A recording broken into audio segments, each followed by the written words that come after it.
आज मेमोरीज़ लेन में हमने विज़िट किया था अपना एक बहुत ही पुराना ऑफ़िस। हमें एक ऑफ़िस में काम था और वहाँ पे जी मुझे ये बेनियन ट्री नज़र आया, जिसको हम पंजाबी में बोड़ का दरख्त कहते हैं और उर्दू में इसको जी बरगद का दरख्त कहा जाता है। और अगर अरबी की बात करें तो अरबी में इसे कबीर उल अशजार कहा जाता है और फ़ारसी में इसका बहुत खूबसूरत नाम है। फ़ारसी में इसे दरख्त रेशा कहा जाता है, क्योंकि आप इसकी पूरी जड़ें देख सकते हैं किस तरह से ये जुल्फ़ों की तरह नीचे की तरफ फैली हुई हैं और ऐसे जैसे कोई ये आबशार की तरह इसकी पूरी जड़ें कदीम वक्तों की अक्कासी कर रही होती हैं। तो इसको आमतौर पर बोहड़ का दरख्त ही कहा जाता है। ये एक सायादार दरख्त होता है और अक्सर हकीम इसको काफ़ी यूज़ में लाते हैं, चाहे वो इसका वाइट लिक्विडी पोर्शन हो, इसकी छाल हो या इसके पत्ते हों। हर चीज़ इसकी इस्तेमाल की जाती है और इसके बहुत सारे फ़ायदे हैं। ये बहुत ज़्यादा सालों पुराना भी होता है, 1000 साल से भी ज़्यादा तजावज़ कर जाता है।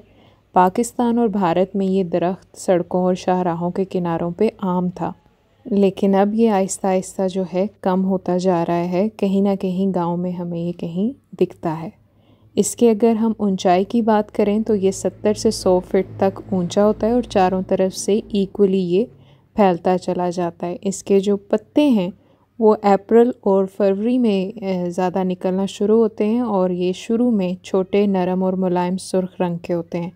जो ही पत्तों का साइज़ बढ़ना शुरू होता है तो ये सब्ज़ होते जाते हैं और ये बहुत बड़े और मोटे मोटे पत्ते बन जाते हैं, यानी नाजुक वो नहीं रहता। इसका जो तना है वो आप देख सकते हैं कितना खूबसूरत और ये नॉस्टैल्जिक एस्थेटिक सी वाइब दे रहा है।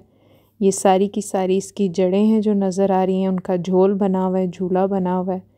और इसके फल को जो बरगद का फल या फल बरगद भी कहा जाता है, ये बेर की तरह गोल साइज़ में होता है, जिस तरह के छोटा सा बेर होता है और इसमें काफ़ी फ़ायदे हैं जी। फलों का जायका इसका जो है मीठा होता है और इसको भी काफ़ी मेडिसिन्स बनाने के लिए इस्तेमाल किया जाता है। इस दरख्त की शाखों से बारीक रेशे निकलते हैं जिनको रेश बरगद या बरगद की दाढ़ी भी कहते हैं, जैसे कि ये दाढ़ी की तरह नज़र आ रहा है सब कुछ। और इसके भी बहुत ज़्यादा फ़ायदे हैं, जिस तरह की हकीम मेडिसिन्स बनाते हैं उस तरह के पर्पज़ के लिए ये यूज़ होता है। इसकी छाल को भी इस्तेमाल किया जाता है। तो मुझे तो ये सब बहुत देख के मज़ा आया, क्योंकि ये बहुत कमो बेश आपको मिलते हैं और इतने पुराने दरख्त मैंने बहुत ही रेयर देखे हैं।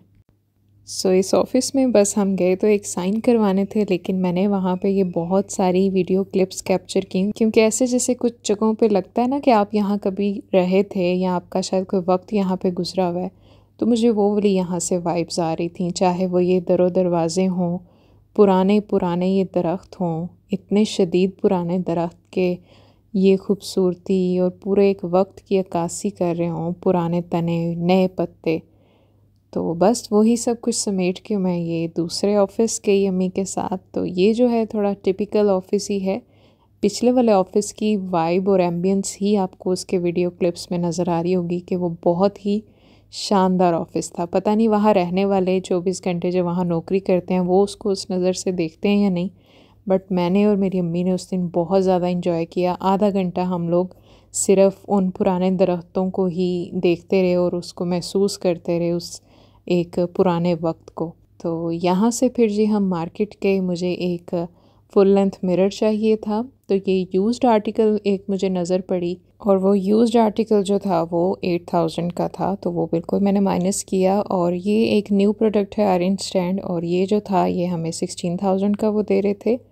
फिर जी हमें कुछ बच्चों के लिए खिलौने लेने थे, डॉल्स बेसिकली। तो ये वाले जो बर्तन देख के मुझे बचपन की याद आती है कि जैसे हम मेले में जाकर लिया करते थे।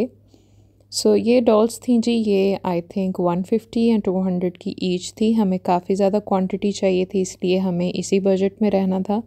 इसके बाद जी हम ये डेकोरेटिव एक शॉप पर गए जहाँ पे फुल लेंथ मिरर थे।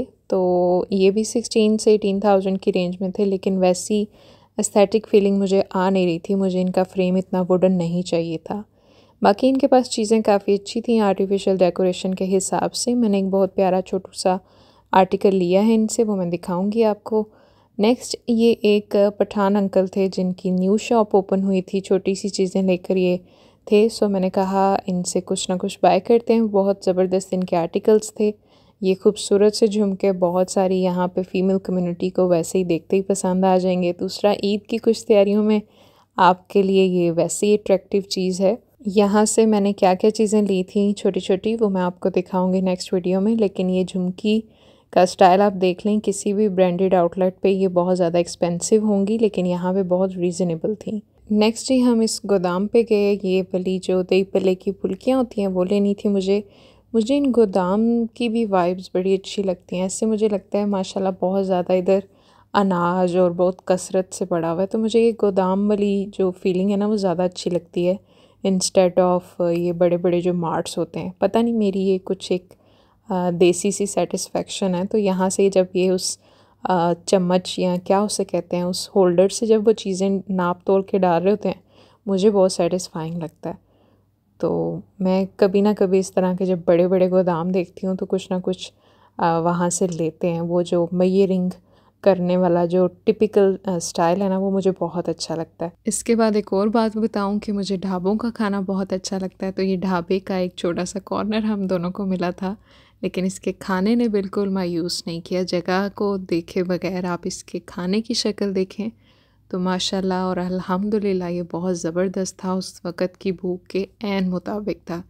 देसी खाना, देसी लुक, लेकिन फुल सेटिस्फाइंग। उसके बाद जी यहाँ डॉलर स्टोर पे या पाउंड स्टोर पे हम गए, तो यहाँ पे हमें कुछ चाहिए थी नीडल्स वगैरह की जो किट होती है वो तो नहीं मिली।